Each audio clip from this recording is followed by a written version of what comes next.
प्रवीण गेडाम जे आपले विभागीय आयुक्त आहेत त्यांच्याशी व्यवस्थित चर्चा केली।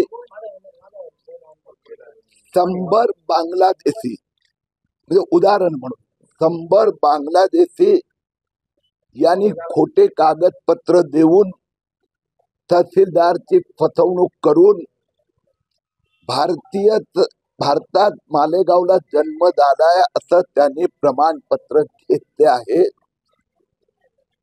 त्याचे सगळे पुरावे दिले। तहसीलदार कार्यालयाचा स्टाफ त्यात कसं इन्व्हॉल्व होता न उदाहरण त्यांनी शाळा सोडल्याचा दाखला दिला नाही। तहसीलदारने आपल्या ऑर्डर मध्ये दिलं की यांनी शाळा सोडल्याचा दाखला दिला आहे। या 100 बांगलादेशींच्या विरोधात ताबडतोब मालेगाव पोलीस स्टेशनने गुन्हा दाखल करावा, FIR दाखल करावा अशी मागणी मी केली आहे।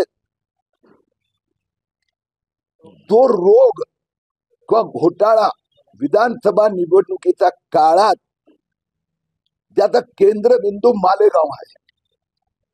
महाराष्ट्रात 54 शहरात 1000हून अधिक बांगलादेशी रोहिंग्या घुसखोरांनी त्यांचा 30 वर्षापूर्वी 40 वर्षापूर्वी 65 वर्षापूर्वी महाराष्ट्रात त्या गावात जन्म झालाय असं एफिडेव्हिट शपथपत्र देऊन जन्म प्रमाणपत्र मिळवलं आहे। हा घोटाळा मुख्यमंत्री देवेंद्र फडणवीस यांनी लक्ष घातल्यामुळे उघडकीस आला आहे।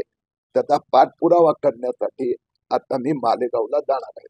पण तिकडे ज्या तहसीलदारांनी आपण कुठल्या चोराला पकडतो तो येऊन कधी सांगतो का मी चोरी केली आहे?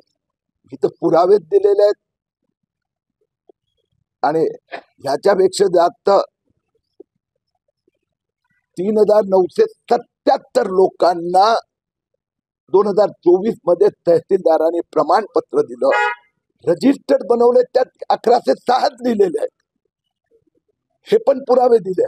तहसीलदारांनी किंवा संघटनेचं असं म्हणणं आहे की नेमकं असं या दाखले वितरणासाठी आम्हाला गाईडलाईन्स नाहीये, त्याचं कुठली दादा आपण मराठी तत्वे जाहीर केली नाहीये, त्याच्यामुळे तुम्ही कुठल्या नियमाच्या आधारे आम्हाला हे आपल्या चुकीच्या पद्धतीने दिले असं म्हणताय? मी तहसीलदारांनी ते जे वकील तहसीलदार आणि त्याचा वकील ते ज्युडिशरी मध्ये करणार ना आर्ग्युमेंट। आपण त्या भानगडीत पडायची गरज नाही।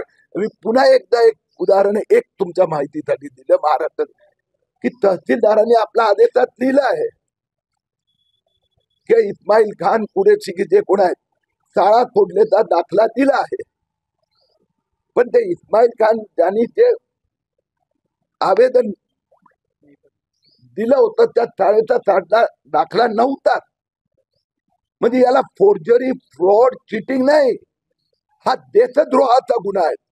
त्या तहसीलदारावर तो अजून अटक झालेली नाही आहे। FIR हा तो देशद्रोह आहे, कारण की तुम्ही देशाच्या सुरक्षेशी खेळण्याचा पाप केलाय। पब्लिक उत्तर देणार भानगडीत मी कशाला पडू? पण आपण बदनामी करतात असं आपल्याला।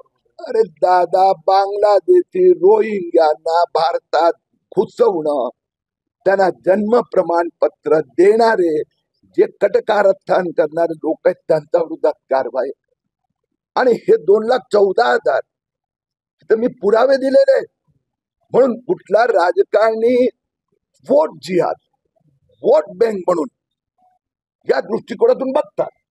मालेगावचा आमदार पण विरोध करतो, खासदार पण विरोध करतोय किरीट सोमय्याचा, कारण की ते मवी आता वोट जिहादच्या आधारावर निवडून आले। मी जे पुरावे दिले ना त्यात त्यांनी खोडून काढावे। पण म्हणजे तुम्ही बेकायदेशीर बांगलादेशी रोहिंग्याला घुसवू इच्छितात। देशाच्या सुरक्षिततेसमोर खेळणारे आमदार असो, खासदार असो, उद्धव ठाकरे असो, राहुल गांधी असो, किरीट सोमय्या झुकेगा नाही।